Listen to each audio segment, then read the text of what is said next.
मरुधरा की धूल भरी हवाओं में अब एक नई खुशबू थी, मिट्टी की, जीवन की। वर्षों से बंजर पड़ी भूमि पर फिर से हरियाली उगाई थी।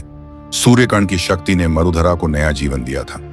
खेतों में लहराती फसलें, बच्चों की खिलखिलाहट और त्योहारों की रौनकें, सब कुछ बदल चुका था। गांव के बीचों बीच बना ओएसिस अब केवल पानी का स्रोत नहीं था, बल्कि एक मंदिर बन चुका था, रक्षिता और सूर्यकर्ण की शक्ति का प्रतीक। लोग हर सुबह वहां दीप जलाते, प्रार्थना करते और वीर के लिए आशीर्वाद मांगते।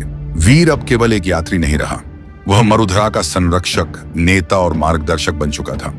वह सुबह गांव के बच्चों को युद्ध कला सिखाता, दोपहर को बूढ़ों की कहानियां सुनता और रात में खेतों के पास बैठकर सितारों से बात करता। लेकिन उसके भीतर कहीं ना कहीं अब भी बेचैनी थी, जैसे कोई तूफान आने से पहले की शांति। सैकड़ों मील दूर उत्तर की ओर फैले विशाल समरभूमि में स्थित था मालवगढ़। यह राज्य ताकतवर था, लेकिन लालची और युद्धप्रिय। राजा भानुकुल अपनी जीतों के लिए जाना जाता था, परंतु उसके राज्य में लोग डरे हुए थे, क्योंकि वहां शक्ति का मतलब था डर फैलाना, प्रेम नहीं।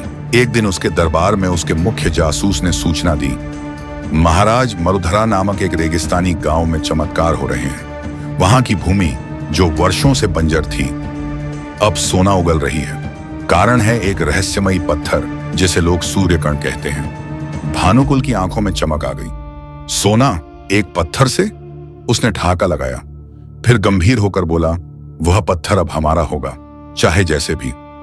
उसने अपने सेनापति को बुलाया और आदेश दिया, मरुधरा की ओर कूच करो, उस पत्थर को ले आओ, जो भी रोके कुचल दो। मरुधरा के सीमावर्ती इलाकों में धूल के बादल उठने लगे। चरवाहों ने देखा, दूर क्षितिज पर झंडे लहरा रहे थे, घोड़े दौड़ रहे थे और भाले चमक रहे थे। भानुकुल की सेना रेगिस्तान में प्रवेश कर चुकी थी। वीर को संदेश मिला, अगर तुम्हें शांति चाहिए तो सूर्यकर्ण हमारे हवाले कर दो, वरना मरुधरा राख हो जाएगा। गांव में खौफ फैल गया। लोग अपने बच्चों को छिपाने लगे, अनाज इकट्ठा करने लगे। लेकिन वीर डगमगाया नहीं। उसने गांव की सभा बुलाई और कहा, हमने इस भूमि को मरते देखा है और फिर जीते देखा है। अब हम इसे किसी लालची राजा की भेंट नहीं चढ़ने देंगे। हम लड़ेंगे अपने घर के लिए, अपने विश्वास के लिए। उसी रात वीर को एक सपना आया। रक्षिता की आत्मा उसके सामने प्रकट हुई। उसकी आंखों में स्नेह और चेतावनी थी। वीर, वह बोली, तुम्हारी अग्नि परीक्षा निकट है। ओएसिस के नीचे एक गुप्त द्वार है। वहां एक प्राचीन अग्निकवच छिपा है, जो केवल सच्चे दिल वाला पहन सकता है। वही कवच तुम्हें इस युद्ध के लिए तैयार करेगा। वीर की आंख खुली और बिना देर किए वह ओएसिस पहुंचा। पानी के बीच एक पत्थर की सिल हटाई और नीचे उतर गया, जहां उसे वह चमकता हुआ अग्निकवच मिला। उसने हाथ बढ़ाया और जैसे ही उसने कवच पहना, उसकी देह रोशनी से भर गई। उसकी आंखों में रक्षिता की चमक उतर आई। अगले दिन सूरज उगने से पहले ही मरुधरा की सीमाओं पर युद्ध की घोषणा हो गई। भानुकुल की सेना ने बिगुल बजा दिया, लेकिन जैसे ही वे आगे बढ़े, वीर अकेला रेत के टीलों के बीच खड़ा दिखा। उसके शरीर पर अग्निकवच था, धधकता हुआ, जीवित। उसकी आंखें शेर जैसी और उसकी आवाज गरजती हुई। यह भूमि अब संरक्षित है। प्रेम, निस्वार्थता और विश्वास से बंधी यह भूमि किसी लालच को स्वीकार नहीं करती। वापस जाओ। भानुकुल ने हंसते हुए अपने पहले सैनिक को भेजा, लेकिन जैसे ही वह वीर के पास पहुंचा, गर्म हवाओं और तेज रोशनी ने उसे पीछे धकेल दिया। वीर की शक्ति देखकर भानुकुल के सैनिक हिलने लगे। उनकी तलवारें कांपने लगीं। कुछ ने पीछे हटना शुरू किया और फिर सेना में बगावत फूट पड़ी। हम इस भूमि के खिलाफ युद्ध नहीं कर सकते, यह भूमि जिंदा है।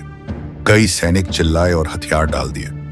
भानुकुल ने गुस्से में खुद सूर्यकर्ण को छूने की कोशिश की, लेकिन जैसे ही उसने उसे छुआ, एक तेज ज्वाला उठी और वह अचेत हो गया। रक्षिता की आत्मा प्रकट हुई। उसने कहा, यह भूमि अब अपनी रक्षक स्वयं है। जो भी लालच से भरा है, वह इसकी शक्ति नहीं सह सकता।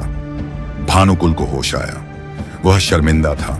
वीर ने उसे क्षमा कर दिया, लेकिन शर्त रखी, उसे शपथ लेनी होगी कि वह लालच छोड़ देगा और प्रेम व सेवा का मार्ग अपनाएगा।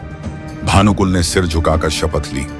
ओएसिस अब रक्षिता वन कहलाने लगा। हर साल लोग वहां एकत्र होते, वीरता, निस्वार्थता और प्रेम का उत्सव मनाने। वीर अब केवल मरुधरा का नहीं बल्कि पूरे थार का मार्गदर्शक बन चुका था। उसकी कहानी बच्चों को सिखाई जाती, बूढ़े उसकी मिसालें देते और नई पीढ़ियां उसी रास्ते पर चलने की कसम खाती।